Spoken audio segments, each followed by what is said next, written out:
Ma vie d'avant était une vie complètement chaotique. J'avais plusieurs maladies, donc j'étais asthmatique. J'avais une perte de sang qui a duré 27 années. En plus de ça, j'étais très nerveuse, très colérique. Au moment que j'ai été révoltée, c'est quand j'ai vu que ma fille commençait à prendre un chemin qui n'était vraiment pas le chemin que je voulais. Je me suis dit, il faut que les choses changent. Et c'est ainsi qu'un vendredi soir, je partais en soirée et je suis arrivée devant le centre d'accueil de Montreuil. Quand je suis arrivée au centre d'accueil, que je me suis lancée aux chaînes de prière, j'ai participé à la campagne d'Israël, bien que je ne connaissais pas tout à fait ce que ça voulait dire, mais je me suis renseignée et je me suis dit, pourquoi ne pas me lancer alors que je suis une femme malade? Et donc, au moment que je me suis lancée à la campagne d'Israël, avant la campagne d'Israël, bien entendu, ma fille est arrivée à l'église. Et ensuite, moi, j'ai continué à persévérer pour moi-même. Alors, à travers des campagnes d'Israël, les sacrifices et tout ce que j'ai pu faire, j'ai été guérie alors que je devais me faire opérer de la totale. J'étais guérie des fibromes, des kystes et tout. J'étais guérie de l'asthme. Je suis une femme comblée. Je ne suis plus colérique. Je m'entends très bien avec ma fille. Je sais que le centre d'accueil m'a apporté et m'apportera toujours la vie.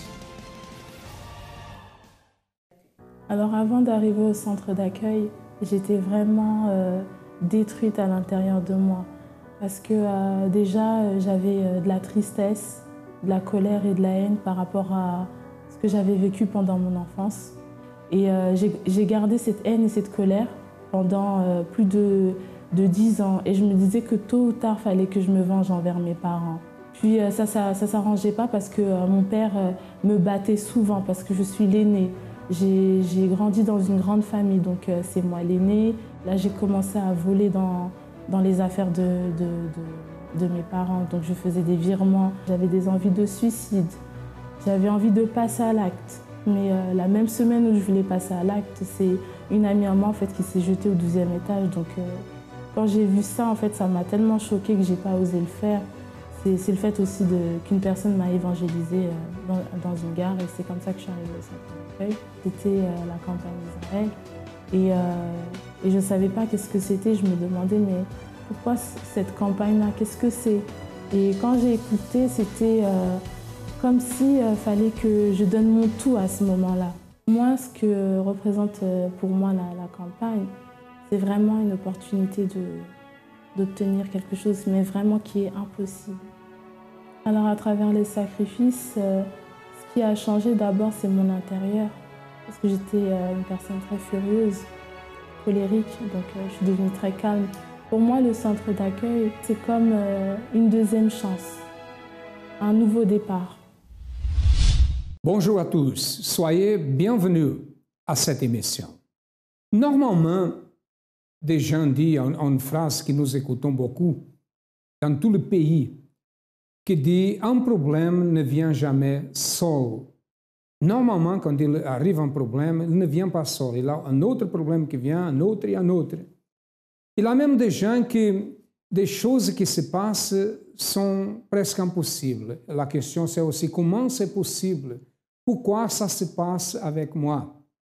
Et une autre situation, c'est qu'il commence un petit problème, il augmente, il vient le problème dans la famille, le problème dans la vie financière, le problème dans la santé. C'est comme si l'enfer est arrivé dans la maison ou dans la vie d'une personne. Et beaucoup de personnes passent pour ça. Comment résoudre ce type de situation? Qu'est-ce que ça veut dire ça? Qu'est-ce que ce type de choses peuvent nous enseigner ou comment résoudre ce type de situation? Je peux vous dire qu'il y a deux mondes, le monde physique et le monde invisible. Le monde que nous ne pouvons pas voir, comme l'oxygène que nous respirons, nous ne pouvons pas voir l'oxygène, n'est-ce pas? Et nous dépendons de l'oxygène. Il y a des forces spirituelles du mal qui agissent dans la vie des êtres humains pour détruire. Même si vous ne croyez pas, ou si vous croyez, c'est la même chose. Ça ne va pas résoudre votre vie. Ce qui va résoudre, c'est prendre une décision. Si votre vie ne marche pas, si à partir d'un certain moment, il commence à avoir des problèmes dans votre travail, dans le couple, dans la famille, des problèmes de santé, il y a des choses bizarres qui se passent dans votre vie, mes amis, je vais vous dire une chose, quand ça se passe, c'est nécessaire une thérapie spirituelle. Et le centre d'accueil a la solution. À travers la pratique d'une foi intelligente, beaucoup de personnes ont été délivrées au centre d'accueil. Regardez cette histoire. Tout d'abord, ma vie avant d'arriver ici au centre d'accueil, c'était une vie de stress, de dépression, de nervosisme et aussi la famille est détruite. Parce que je suis nerveuse parce qu'il y a rien qui ça va dans la famille. Et aussi, c'est une malédiction spirituelle que je ne savais pas, qui vient de ma famille, pour que je suis toujours nerveuse. Je ne tombe pas avec ma famille, mon mari surtout. Même avec les gens aussi, dans mon entourage aussi, c'était difficile. Au début, on était bien, mais force d'avoir un comportement agressif, lui, il n'arrive pas à avoir confiance en moi. Il a essayé de trouver les meilleurs coins. Et moi, avec mon air, je ne comprenais pas. C'est là que j'ai vu que j'étais perdue, je risque de perdre ma famille. J'ai dit à ma soeur, parce que comme ma soeur était séparée avec son mari, même les gens ils menaçaient que ma soeur est séparée. C'était à ma place, mais mon tour, ça va arriver. C'est une menace de séparation, d'avoir une vie détruite, quoi. De terminer avec ma vie moi-même. Parce que les gens ils ne supportaient pas me voir aussi heureux avec ma famille, dans mon foyer. C'est là que ça a commencé la jalousie. Et commence à jeter des mauvais sorts chez moi pour qu'il y ait une maladie, et un nervosisme, tout quoi, pour que ma vie se détruise. J'ai gardé cette cicatrice pendant 12 ans. Je ne pouvais pas même pas mettre le pantalon, la jupe. Parce que c'est tellement grand, il faut que je mette tout ton pantalon pour cacher. Parce que quand tu es fatigué, tu as une marque qui devant des gens, tu ne peux pas découvrir. Ça vient de dépression et aussi nervosisme. J'étais tout le temps fatiguée. Ça a découvert une faiblite, ça a déclenché une faiblite. C'est là que j'ai eu ma fille. La même personne, elle a jeté les mauvais sorts dans l'habit. Elle m'a donné pour ma fille. Ma fille, pendant 3 ans, elle ne mangeait pas. Il y a que le thé qui passait. Le reste ne passait pas. C'est là, avec tout ça, j'ai regroupé. Ça fait un problème que ça s'accumule, quoi. Avec les soucis de ma soeur, c'est là qu'on dit il faut trouver quelque chose, une solution.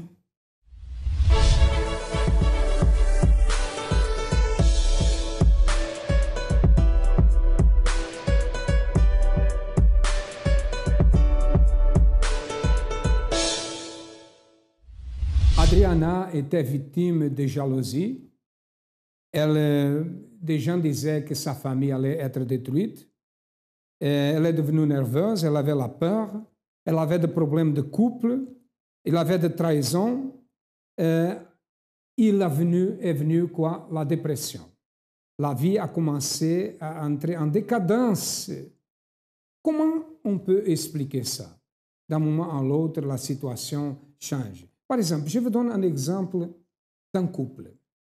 Normalement, quand un homme, un jeune et une jeune se connaissent, elles s'aiment, ils pensent au futur, de se marier, d'avoir des enfants. Au début, tout marche bien. Normalement, au début, toutes les choses marchent bien. Mais à partir d'un certain moment, on commence à avoir un petit problème, un autre problème, et le mariage finit pour se détruire. Pourquoi? Pourquoi ça s'est passé? C'est parce qu'on a accepté le premier problème, accepté le deuxième, le troisième, n'a pas résolu la situation et le mariage est détruit. La même chose, c'est la vie d'une personne. Quand il vient le premier symptôme, le deuxième symptôme, le troisième, mes amis, c'est nécessaire que nous fassions quelque chose. C'est comme ça qu'Adriana est arrivée au centre d'accueil. Une vie complètement détruite. Donc, la solution qu'on a trouvée, on cherchait des églises qui font les prières. On a été dans une église, c'était fermé à cause des travaux. Là, ma soeur, il avait les revues, il m'a montré. Moi, j'ai pris l'adresse, nous, on est venus ici. On est arrivé ici, c'était un dimanche, je me souviens comme aujourd'hui, c'était un dimanche. On est arrivé vers 1h30. C'était la prière de délivrance. Là, on a rentré.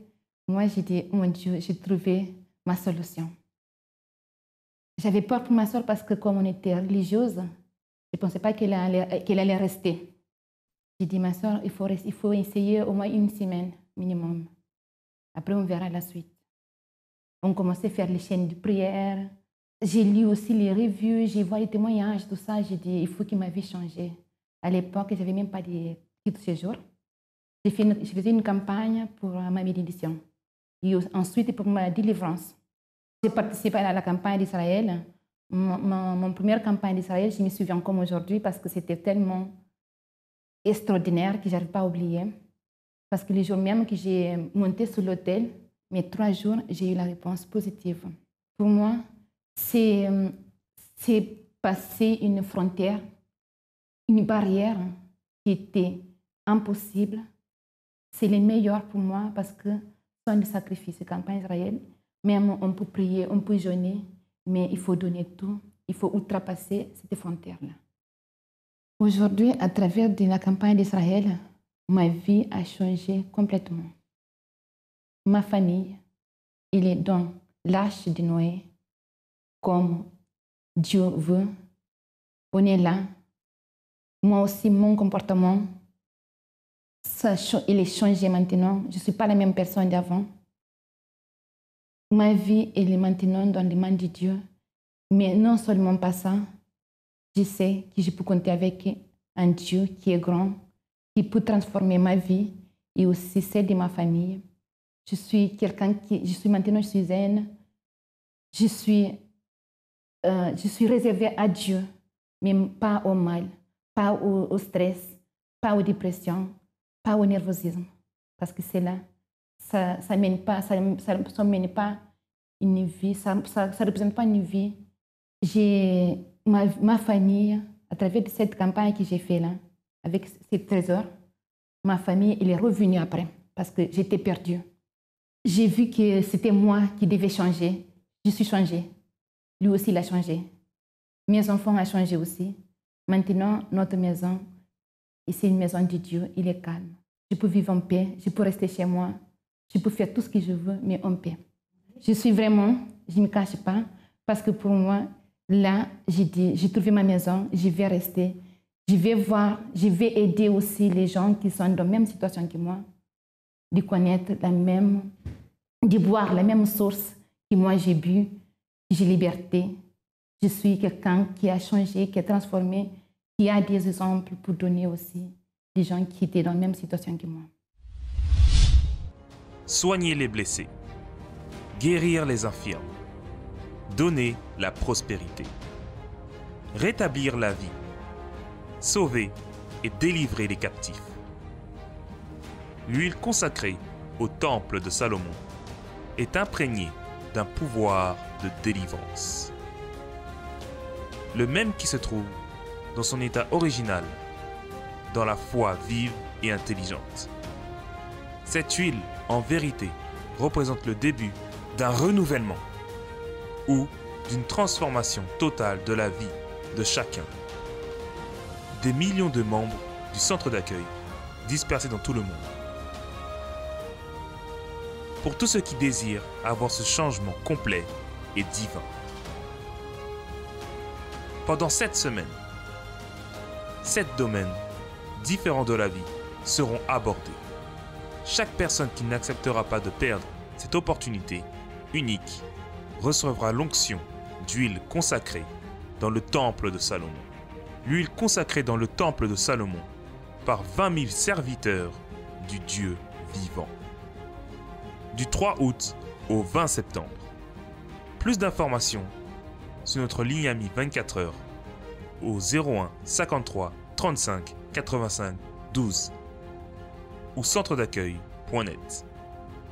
Centre d'accueil, nous croyons en vous comme personne.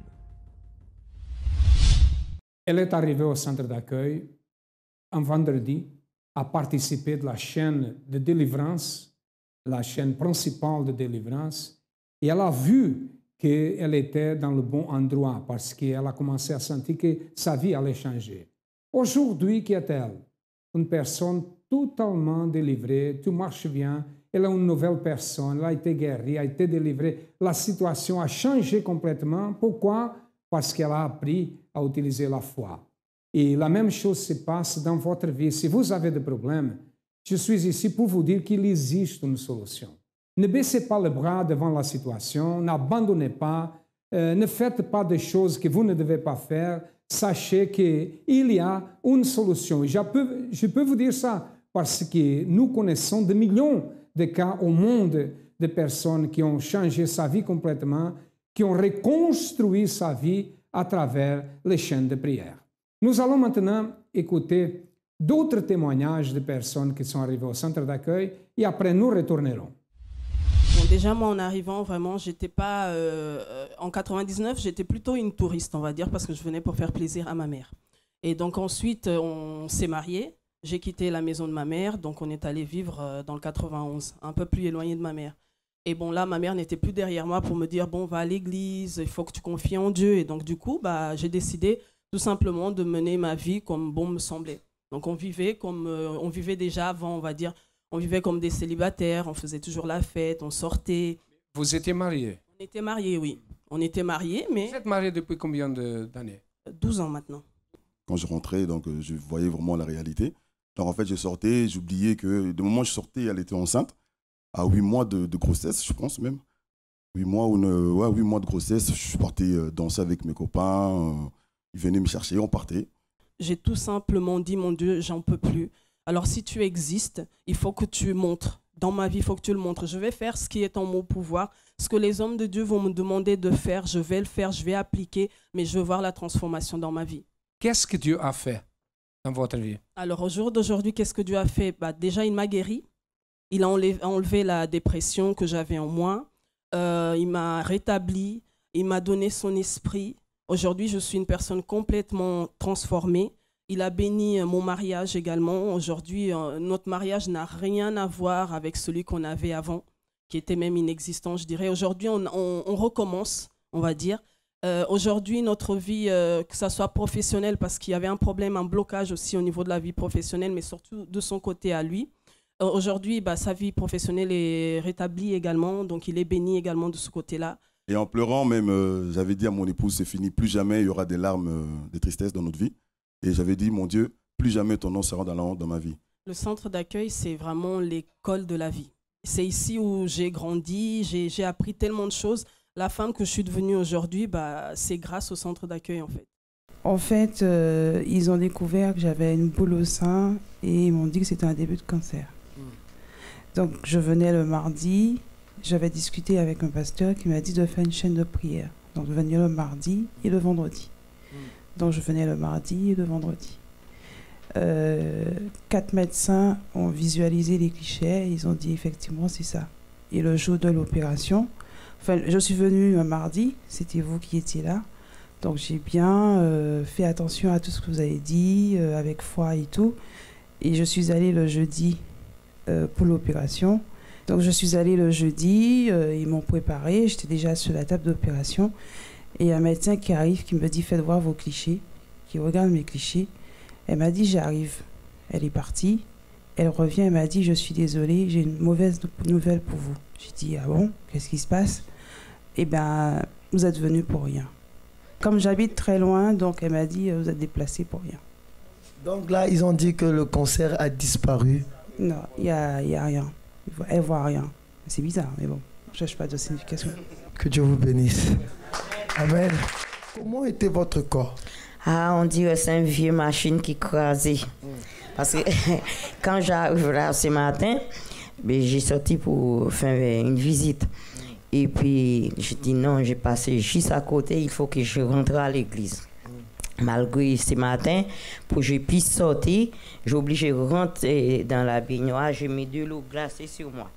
J'arrivais et venais ici. Voilà. Quand j'arrive là, j'ai dit, je passais trop près de l'église pour que je ne suis pas rentrée. Je rentre. Alors, quand j'arrive là, j'ai dit, mon Dieu, j'arrive même pas à ployer comme ça. Et puis, quand les pasteur... Vas-y. Ils n'arrivaient même pas. Non. Maintenant, je me sens une jeune fille toute neuve. Oui. Grâce à Dieu. Et ça doit continuer jusqu'au bout. J'ai laissé tomber les béquilles complètement. Et là, vous êtes venu avec ça, vrai ou faux? La béquille, c'est ça. Alors, elle va redescendre avec, comme j'ai dit. On y va. Voilà. Applaudissez bien fort le Seigneur. Mon nom, c'est Georges Cardoso. Ici, dans cette place, j'ai vécu. Un jour, j'ai eu un problème familial. J'ai sorti de la maison pour aller au travail. Et en retournant, ici, j'ai retrouvé un groupe d'indigents qui étaient ici. Et là, je suis resté. Ici, je suis resté pendant 8 ans de ma vie. Ma vie a commencé à changer lorsque je suis arrivé au centre d'accueil. Et je ne sais pas comment je suis arrivé ni qui m'a amené. Mais je sais que j'ai écouté lorsque l'évêque parlait, quand il a dit, si vous voulez changer, faites votre sacrifice, faites une preuve avec Dieu. Mais moi j'ai cru dans la parole de l'évêque, dans ce qu'il a dit, et j'ai monté à l'autel, et je déposais mon sacrifice, parce que c'était le tout pour moi, c'est tout ce que j'avais.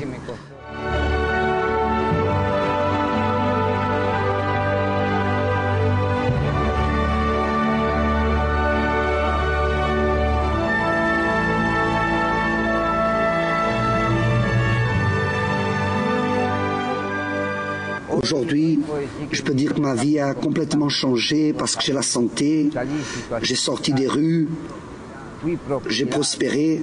Aujourd'hui, j'ai ma maison à moi, j'ai 2 hôtels dans la ville, j'ai 3 voitures.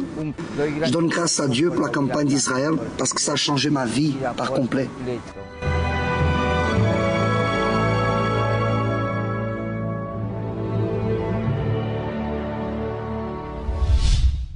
La même chose qui s'est passée dans la vie de ces personnes peut se passer dans votre vie, parce que les bénédictions, le miracle n'est pas pour une personne, n'est pas de personnes qui sont destinées à changer la vie. Non, c'est pour tout le monde, mais dépend de comment nous faisons. Si nous prenons une décision, si nous profitons des opportunités, la situation va changer. Si nous vivons une foi religieuse, croire que Dieu existe, croire qu'il est bon seulement, mais si nous ne faisons rien, mes amis, la vie ne change pas. C'est pour cela que beaucoup de personnes croient, ils disent, j'ai la foi, elles ont la foi, elles croient que Dieu existe, mais sa vie ne change pas. C'est nécessaire pratiquer. Au centre d'accueil, on pratique la foi. Nous allons maintenant écouter le témoignage d'une personne qui a reconstruit sa vie à travers la participation à la campagne d'Israël. Avant d'arriver au centre d'accueil, je faisais partie d'une congrégation religieuse. Et puis un beau jour, ma cousine, qui est au centre d'accueil, m'a invitée. Et je suis allée. Et je dis, là, il y a quelque chose d'important. Il se passe quelque chose d'important ici. Alors, le problème qui a surgi, c'est j'ai eu un cancer du sein qui s'est déclaré comme ça. Et le médecin a dit qu'il faut opérer, c'est urgent, et on va devoir enlever un sein et tout. Mais je ne peux pas accepter d'être estropiée. J'avais une dette, une grosse dette que j'avais du mal à régler. Ce prêt hypothécaire s'élevait à environ 60 000 €. À ce moment-là, quand je suis arrivée, le pasteur il parlait de la campagne d'Israël. Et il disait que la campagne d'Israël, c'est la porte ouverte à tous les résultats. Alors je vais me lancer. Et concernant ma santé, j'ai fait un propos, j'ai fait la campagne d'Israël. Alors pour les finances, bon, c'était pareil. Et il est vrai que le résultat était là. Alors après avoir agi ma foi sur l'autel, les choses n'ont pas traîné. C'est-à-dire que j'ai eu la guérison totale. Le chirurgien, il m'a donné un document attestant que j'étais complètement guérie. Lui-même, il ne comprenait pas. Lui-même, il m'a dit, madame, je ne comprends pas. ça ne peut être qu'une guérison miraculeuse. Le résultat concernant le plan financier, toutes les dettes ont été payées. On est en paix avec ça parce que par rapport aux dettes, on était harcelés tous les jours avec du courrier, tous les jours avec des menaces, tous les jours. Et bien maintenant, les dettes sont payées, on n'est plus près de l'église, on a pu s'acheter une voiture neuve pour venir à l'église parce que celle que nous avions aussi, bon, elle était très âgée, elle avait plus de 300 000 kilomètres. On a acheté une voiture neuve, on est plus tranquille et puis on est en paix. Il n'y a pas de mots pour qualifier le centre d'accueil parce que le centre d'accueil nous donne la direction de tout. C'est la clé pour tout.